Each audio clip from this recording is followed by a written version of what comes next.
Hello friends, welcome to Shri Academy of Science Karad. In this video, we will discuss about the microbes in industrial productions. Okay, या video मध्ये आपण enhancement in food productions या topic मधला पुढचा point पाहणार आहोत. तो म्हणजे मायक्रोब्स इन इंडस्ट्रियल प्रोडक्शन्स, म्हणजे मायक्रो ऑर्गॅनिझम्सचा इंडस्ट्रीमध्ये वापर करून वेगवेगळे जे प्रोडक्ट्स तयार केले जातात त्याचा आपल्याला स्टडी करायचा आहे. मग त्याच्यामध्ये येतं पहिल्यांदा production of alcoholic beverages. Okay, so alcoholic beverages कसे तयार केले जातात हे आपल्याला पाहायचं आहे. ओके, लास्ट लेक्चरला आपण बघितलेलं आहे की हाऊसहोल्ड प्रोडक्शन्स मध्ये मायक्रो ऑर्गॅनिझम्सच्या मदतीनं इंडिजिनियस डिलिशियस फूड्स कशा पद्धतीने तयार केले जातात, त्याच्यामध्ये ढोकळा कसा तयार केला जातो, इडली कशी तयार केली जाते, बरोबर आहे. त्याच्यानंतर डोसा कसा तयार केला जातो, जिलेबी कशी तयार केली जाते, नान कसं तयार केलं जातं, त्याच्यामध्ये कुठले मायक्रो ऑर्गॅनिझम्स इन्व्हॉल्ड असतात हे आपण पाहिलेलं आहे. ओके, म्हणजे ते सगळे जे पॉइंट आहेत ते हाऊसहोल्ड प्रोडक्शन्स मध्ये येतात, बरोबर आहे. या व्हिडिओमध्ये आपण बघतोय इंडस्ट्रियल प्रोडक्शन्स मध्ये पहिला जो पॉइंट आहे production of alcoholic beverages. Alcohol काय घरात तयार केलं जात नाही, बरोबर आहे. वेगवेगळ्या इंडस्ट्रीज मध्ये अल्कोहोल तयार केलं जाणार आहे, बरोबर आहे. म्हणजे अल्कोहोल तुम्ही जर बघितलं स्मॉल स्केल फॅक्टरीज असतात किंवा लार्ज स्केल फॅक्टरी असणार आहे, बरोबर आहे. म्हणजे काही फॅक्टरीज असणार आहे त्याच्यामध्ये कमी प्रमाणामध्ये अगदी अल्कोहोल तयार केलं जातं किंवा अल्कोहोल प्रोडक्शनचा जो रेट आहे तो कमी असणार आहे. काही फॅक्टरीमध्ये अल्कोहोल प्रोडक्शनचा रेट हा जास्त आहे. Okay, so production of alcoholic beverages त्याच्यामध्ये तुम्ही जर बघितलं फर्स्ट पॉइंट काय म्हटलेलं आहे, alcoholic beverages are the product of alcoholic fermentation of specific substrate. बरोबर आहे. काही जे स्पेसिफिक सबस्ट्रेट आहेत त्या स्पेसिफिक सबस्ट्रेटचं फर्मेंटेशन करायचं आहे आणि त्याच्यापासून काय तयार करायचं आहे, अल्कोहोलिक प्रोडक्ट तयार होणार आहेत. त्या अल्कोहोलिक प्रोडक्टना काय म्हणायचं आहे, अल्कोहोलिक बिवरेजेस, बरोबर आहे. म्हणजे स्पेसिफिक प्रोडक्टचं फर्मेंटेशन करायचं आहे आणि त्या स्पेसिफिक प्रोडक्टचं फर्मेंटेशन झालं की आपल्याला अल्कोहोलिक प्रोडक्ट मिळणार आहे आणि त्या अल्कोहोलिक प्रोडक्ट म्हणजेच काय असणार आहेत, अल्कोहोलिक बिवरेजेस. ओके, म्हणजे फॉर एक्झाम्पल काय आहे तर एखादा सबस्ट्रेट वापरायचा आहे, बरोबर. फॉर एक्झाम्पल ग्रेप्स वापरायचे, द्राक्ष वापरायचे, त्या द्राक्षांचं क्रशिंग करायचं, बरोबर आहे. आणि त्या क्रश मध्ये इस्टच्या स्ट्रेन टाकायचे, बरोबर आहे. मग त्या ग्रेप्सचं जे सबस्ट्रेट असणार आहे त्याच्यामध्ये काय होणार आहे तर फर्मेंटेशन प्रोसेस होणार आहे आणि फर्मेंटेशन प्रोसेस पूर्ण झाली की मग त्याच्यापासून अल्कोहोल तयार होणार आहे. त्या अल्कोहोलला आपल्याला काय म्हणायचं आहे, अल्कोहोलिक बिवरेजेस असं म्हणायचं. त्यामुळे काय म्हटलंय, alcoholic beverages are the product of alcoholic fermentation of specific substrate. मग त्याच्यामध्ये काय काय इन्क्लूड केलं जातं बघा, they include liquors like wine, beer and whisky. मग त्याच्यामध्ये अनेक वेगवेगळ्या प्रकारचे लिक्वर्स इन्क्लूड केले जातात. मग ते ग्रुप्स कुठले आले तर वाईन, बियर अँड विस्की. याच्यापेक्षा वेगळा ग्रुप नसणार आहे. ग्रुप म्हणतोय मी, ब्रँड नाही. तुम्हाला वाईन मध्ये वेगळे ब्रँड बघायला मिळतील, बियर्स मध्ये वेगळे ब्रँड बघायला मिळणार आहे, विस्की मध्ये वेगळे ब्रँड बघायला मिळतील. ब्रँड म्हणजे वेगवेगळ्या कंपन्यांचं वेगवेगळ्या प्रकारचं प्रोडक्शन्स. ओके, पण अल्कोहोलिक बिवरेजेस मध्ये तुम्हाला तीन मेन ग्रुप्स बघायला मिळतील. पहिला येतो वाईन, त्याच्यामध्ये वेगवेगळे ब्रँड असणार आहेत. बियर, त्याच्यामध्ये वेगळे ब्रँड असणार आहेत. आणि विस्की, त्याच्यामध्ये वेगळे ब्रँड असणार आहेत. ओके, ग्रुप वेगळे आहेत. अल्कोहोलिक बिवरेजेसचे तीन मेन ग्रुप आहेत. पहिला येतो वाईन, दुसरा आहे बियर, तिसरा आहे विस्की, बरोबर आहे. समजलं, लक्षात ठेवायचं. मग त्याच्यानंतर आपल्याला माहिती आहे की वेगवेगळ्या कंपनीचं वेगवेगळे ब्रँड आहेत. समजा वाईनचे ब्रँड वेगळे, बियरचे ब्रँड वेगळे, विस्कीचे ब्रँड वेगळे. समजलं. पण मेन ग्रुप्स किती आहेत, तीनच आहेत. ओके, मग त्याच्यामध्ये आपण पहिला पाहणार आहोत अल्कोहोलिक बिवरेजेस मधला पहिला वाईन. ओके, आता वाईन म्हणजे काय बघा, काय म्हटलंय, the nutrient material used for wine production is different fruit juice like apple, grapes etcetera. Wine production साठी जे न्यूट्रिएंट मटेरियल वापरलं जातं ते काय असतं तर वेगवेगळ्या फळांचा रस असतो. त्याच्यामध्ये तुम्हाला माहित आहे ऍपल्स, ग्रेप्स म्हणजे apple fruit juice, grapes fruit juice हे न्यूट्रिएंट मटेरियल म्हणून वापरले जातात आणि मग त्या ऍपल फ्रूट ज्यूसचं, ग्रेप्स फ्रूट ज्यूसचं फर्मेंटेशन केलं जातं आणि त्याच्यापासून मग वाईन तयार केली जाते. मग बाळांनो असा कुठला स्ट्रेन वापरला जातो ज्यामुळं ऍपल फ्रूट ज्यूसचं किंवा ग्रेप फ्रूट ज्यूसचं फर्मेंटेशन होणार आहे? तो म्हणजे बघा the yeast Saccharomyces cerevisiae variety ellipsoideus is used for industrial production of wine. म्हणजे वेगवेगळ्या इंडस्ट्रीज मध्ये जी वाईन तयार केली जाते, बरोबर आहे, वेगवेगळ्या फ्रूटच्या ज्यूस पासून. मग त्याच्यामध्ये कुठला मायक्रो ऑर्गॅनिझम इन्व्हॉल्ड असणार आहे? ज्या मायक्रो ऑर्गॅनिझमच्या मदतीनं फ्रूट ज्यूसचं कन्व्हर्जन वाईन मध्ये होतं तो म्हणजे सॅकॅरोमायसिस सिरिवेसी. ओके, बरोबर आहे, समजलं? मायक्रो ऑर्गॅनिझमचं नाव सॅकॅरोमायसिस सिरिवेसी. हा जो मायक्रो ऑर्गॅनिझम आहे ईस्ट स्ट्रेन आहे ना, म्हणजे युनिसेल्युलर फंगस आहे हे. सॅकॅरोमायसिस सिरिवेसी ईस्ट आहे म्हणजे काय, युनिसेल्युलर फंजा आहे ना, बरोबर आहे. सो सॅकॅरोमायसिस सिरिवेसिसच्या मदतीनं काय केलं जातं बाळांनो तर फ्रूट ज्यूस जे आहे त्या फ्रूट ज्यूसचं फर्मेंटेशन करून वाईन तयार केली जाते. Okay, next, wine has alcoholic content 9 to 12%. Okay, wine मध्ये अल्कोहोलिक कंटेंट किती असणार आहे? 9 to 10% आहे, त्यामुळे सॉफ्ट आहे. 9 to 12% फक्त अल्कोहोलिक कंटेंट या वाईन मध्ये आहे. सो तुम्ही जर बघितलं तर वाईन मध्ये अल्कोहोल कंटेंट हा आपल्याला बऱ्यापैकी 9 ते 12 मध्ये असलेला बघायला मिळणार आहे. म्हणजे 9 ते 12च्या दरम्यान अल्कोहोल कंटेंट या वाईन मध्ये मेंटेन केलं जातं. त्याच्यानंतर पुढचा जो आला तो म्हणजे बियर. ओके, सो बियर बघा, it is alcoholic liquor obtain from fermented barley. Barley जे आहे त्या बार्ली बघा वाईन तयार करण्यासाठी कशाचा वापर केला? फ्रूट ज्यूसचा वापर केला, राईट. बियर तयार करण्यासाठी कशाचा वापर करतात? बार्लीचा वापर करतात. So it is alcoholic liquor obtained from fermented barley. म्हणजे बार्ली काय करायचं आहे? बार्ली भिजवायची, बरोबर आहे. बार्ली भिजवल्यानंतर ती मोड येईपर्यंत ठेवायची.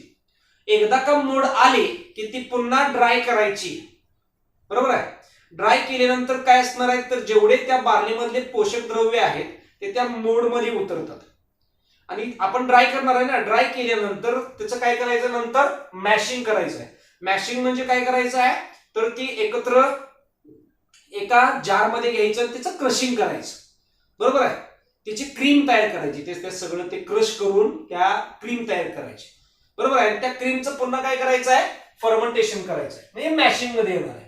ओके, सो बार्ली जे आहे बियर तयार करत असताना कशाचा वापर केला? तो barley. So it is alcoholic liquor obtained from fermented barley. Barley जे सीड ग्रेन आहे त्या बार्लीचं फर्मेंटेशन करून बियर तयार केली जाते. स्ट्रेन्स कुठला वापरला जातो बघा? Strain used is again Saccharomyces cerevisiae. Okay, Saccharomyces cerevisiae हाच स्ट्रेन वापरला जातो आणि बियर तयार केली जाते. फक्त वाईन तयार करत असताना फ्रूट ज्यूस, बियर तयार करत असताना बार्ली सीड ग्रेन्स वापरले जातात. मग आता बियर तयार करत असताना किती स्टेप्स मध्ये तयार केली जाते तर 3 स्टेप्स मध्ये मी थोड्या वेळापूर्वी तुम्हाला सांगितलेलं आहे.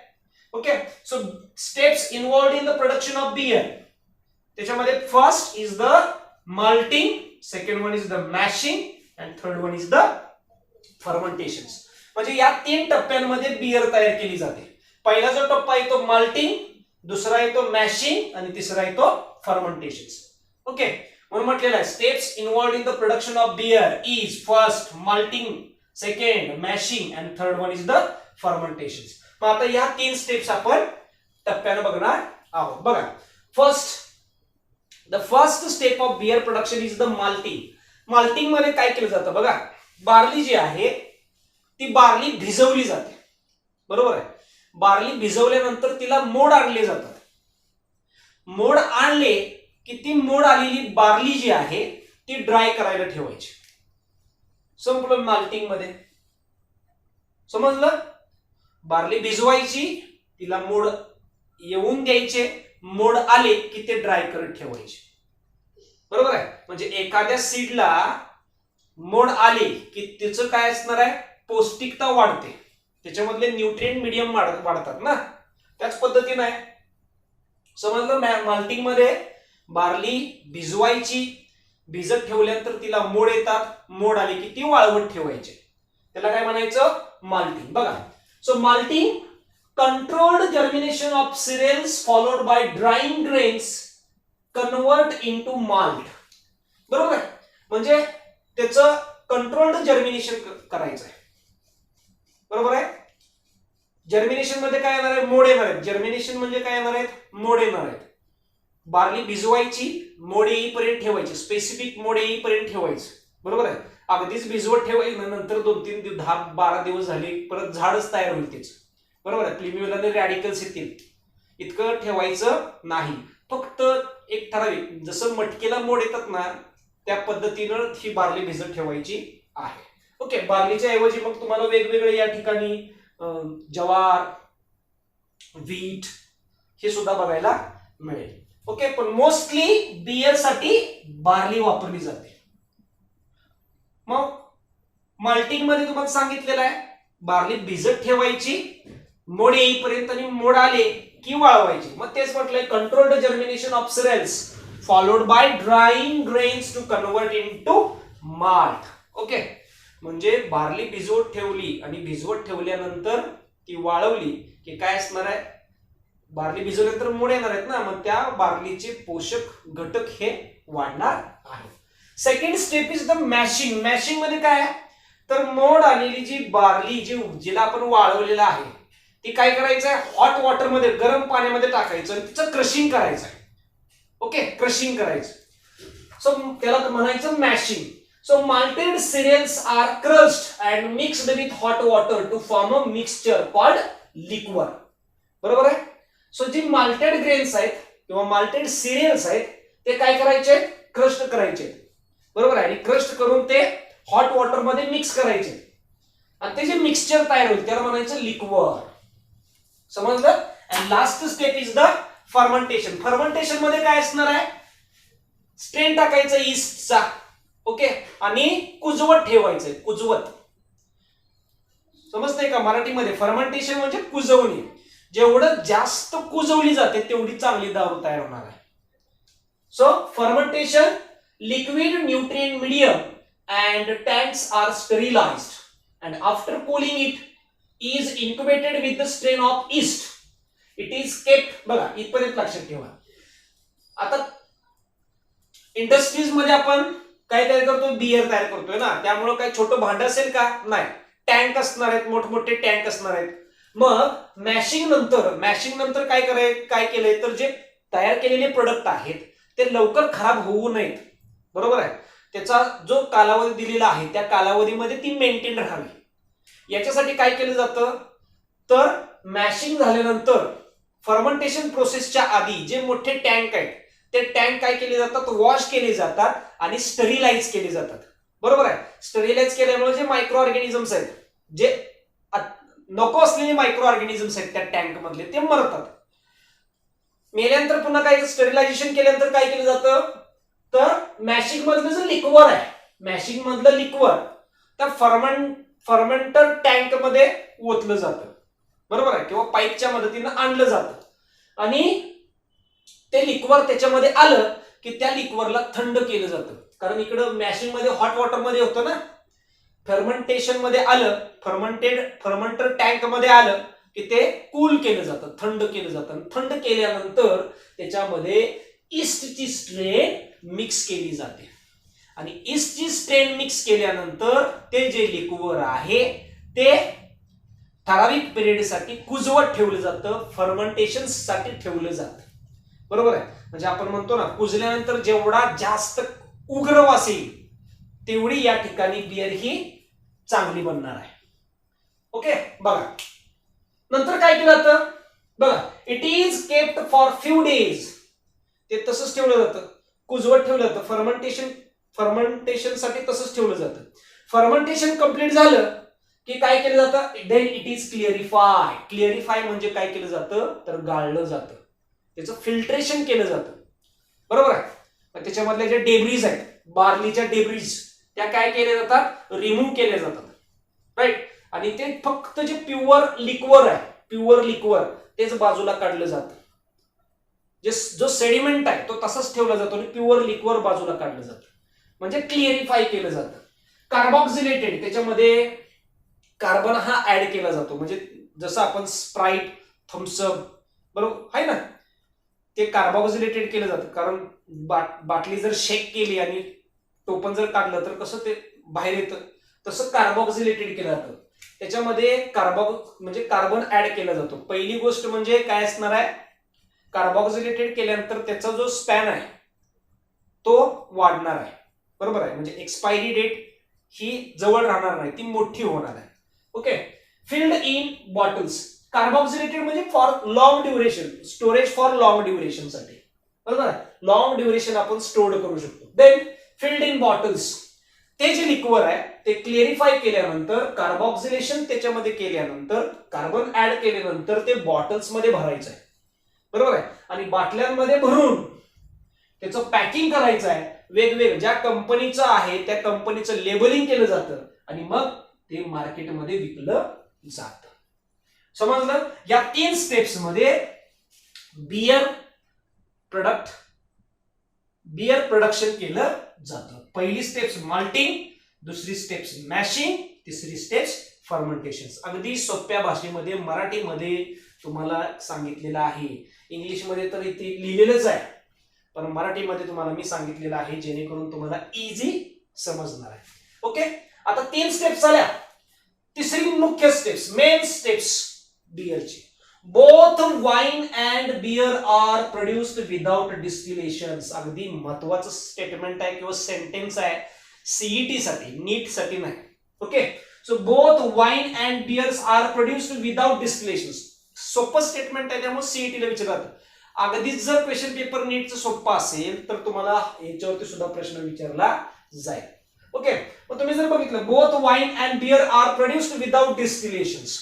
डिस्टिलेशन प्रोसेस म्हणजे काय, तर काय या ठिकाणी 2 डिस्टिलेशन प्रोसेस तुम्हाला समजते का नाही ते बघा. एक टँक आहे, हा एक टँक आहे आणि त्याच्या बाजूला एक दुसरा टँक आहे. बरोबर आहे. एक टँक मध्ये बॉइलिंग केलं जातं. राईट. म्हणजे समजा जे तयार झालेलं लिक्वर आहे ते या टँक मध्ये त्याला हीट केलं जातं. हीट केल्यानंतर काय होईल, याच्यामध्ये ह्याची वाफ तयार होईल ना, या लिक्वरची वाफ तयार होईल आणि ती ड्रॉप बाय ड्रॉप दुसऱ्या टँक मध्ये जमा होईल. थोडक्यात मेकॅनिझम समजलं. या 2 टँक आहेत, एका टँक मध्ये लिक्वरला बॉईल केलं जातं. बरोबर आहे. गरम केलं जातं, हीट भरपूर त्याला तापवलं जातं. मग काय होणार, ते लिक्वरचं काय होणार आहे, त्या ह्याच्यामध्ये पहिल्या ज्या टँक मध्ये तापवलेलं आहे त्या टँक मध्ये तापवलेल्या लिक्वरचं काय तयार होणार, वाफ तयार होणार. ती वाफ दुसऱ्या टँक मध्ये ऍड केली जाते, दुसऱ्या टँक मध्ये ती गोळा केली जाते. ओके. आणि मग ते जे वाफेनं ड्रॉप बाय ड्रॉप तयार झालेलं जे लिक्वर आहे ते झालं डिस्टिल्ड. बरोबर आहे. तुम्ही जर बघितलं वाईन अँड बियर, ही प्रोसेस केली का, नाही केली. त्याला बॉईल केलं नाही, त्याचे जे वाफेपासून तयार झालेलं जो प्रोडक्ट आहे तो केला नाही, तो नॉन डिस्टिल्ड आहे. So wine and beer are non distilled. बरोबर म्हटलेलं आहे. Both wine and beer are produced without distillation. थोडक्यात लक्षात ठेवायचं, जी घेतल्यानंतर 2 माणूस पायानं ऑटोमॅटिक स्वतःहून एकटा घरी येतो ती विदाउट डिस्टिल्ड. समजलं. म्हणजे तुम्हाला समजलं असेल, ती कडक नसते, हार्ड नसते. तर बघा की वाईन मधलं अल्कोहोलिक कंटेंट किती आहे, 9 to 12%. बियर मधलं किती आहे, 3 to 6%. Okay. So beer having alcoholic content 3 to 6%. म्हणजे वाईन आणि बियर हे विदाउट डिस्टिलेशनचे प्रोडक्ट आहेत किंवा नॉन डिस्टिलेशनचे प्रोडक्ट आहेत, आणि विस्की हे मात्र डिस्टिलेशनचा प्रोडक्ट आहे. म्हणजे वाईन आणि बियर हे आउट ऑफ कंट्रोल झालं तरी माणूस 2 पायानं घरी येऊ शकतो, एकटा घरी येऊ शकतो. विस्की अनकंट्रोल झाली, दोघांनी उचलून त्याला इथं घरी आणायचं. समजलं? कारण whisky is the distilled product, wine and beer is the non distilled product. समजतंय का? बघा, लास्ट विस्की, अल्कोहोलिक बेवरेजेस मध्ये last. Okay, whisky. So whisky are obtain by using fermenting mix grain of corn. Whisky तयार करण्यासाठी मका वापरला जातो, wheat गहू वापरला जातो, बार्ली वापरली जाणार आहे, etcetera. Okay, next, whisky is a product of fermentation by using distillation process. आता जे सांगितले ना डिस्टिलेशन प्रोसेस, 2 टँक आहेत, एका टँक मध्ये जे लिक्विड फिल्ट्रेट करून, या ठिकाणी जसं फिल्टर केलं तसं फिल्ट्रेट करून त्या टँक मध्ये गोळा करायचं, त्या टँकला गरम करायचं जेणेकरून त्याच्यामधल्या लिक्विडची वाफ होईल आणि त्या दुसऱ्या टँक मध्ये जमा होईल. मग ती जी वाफ आहे ती नंतर ड्रॉप बाय ड्रॉप जमा होणार आहे, बरोबर आहे, ती डिस्टिल्ड आहे, तशी विस्की तयार केली जाते. म्हणून म्हटलेलं आहे whisky is a product of fermentation by using distillation process. Okay, so both wine and beer are non distilled product. समजते का? बघा, wine and beer are the non distilled product, while whiskey is the distilled product. लक्षात ठेवायचं. Okay, next, whiskey having 40 to 50 alcoholic content, 40 ते 50% content alcoholic content हा whisky मध्ये आहे. त्यामुळे सगळ्यात स्ट्रॉंग अल्कोहोलिक बिवरेजेस म्हणजे कुठलं? विस्की.